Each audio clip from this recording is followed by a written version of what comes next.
ఇవి బఠానీలండి, ఇవి శనక్కాయ విత్తనాలండి, ఇవి శనగలండి. నేను ఈ 3 ఐటమ్స్ని నైటే నానబెట్టేసి మార్నింగ్ రాక్ సాల్ట్ వేసి ఒక బౌల్ తీసుకుందాము. శనగలు 2 టేబుల్ స్పూన్స్ వేసుకుందామండి.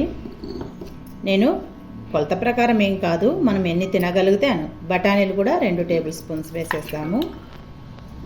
మీరు ఇంకా ఎక్కువ తినాలంటే ఎక్కువ వేసుకోవచ్చండి. నేను తక్కువగా తింటాను, అందుకు అలా వేసుకుంటున్నాను. శనగిత్తనాలు కూడా 2 టేబుల్ స్పూన్స్ వేసి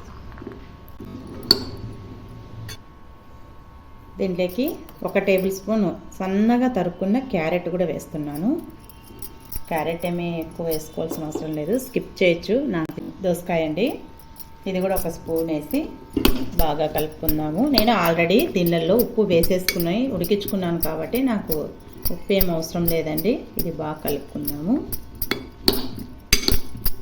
చూడండి ఎంత కలర్ఫుల్గా ఉందో, చూడండి చాలా టేస్ట్ కూడా బాగుంటుందండి. మీకు అంతగా అయితే పెప్పర్ పొడి కూడా వేసుకోవచ్చు, నాకు పెప్పర్ పొడి అంతగా లైక్ చేయను.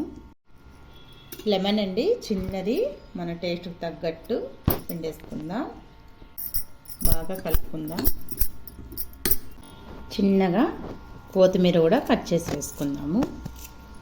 అనేది వీక్లీ 2 టైమ్స్ అన్నా దీన్ని తినండి, చాలా బాగుంటుంది. ఎన్నిసార్లు చేసి తినేదే అండి, టేస్ట్ కూడా చాలా బాగుంది. నాకైతే అన్నీ సరిపోయాయి. మీకు కానీ వీడియో నచ్చితే లైక్ చేయండి, షేర్ చేయండి, సబ్స్క్రైబ్ చేయండి, పక్కనున్న బెల్ ఐకాన్ని క్లిక్ చేయండి. Thank you for watching.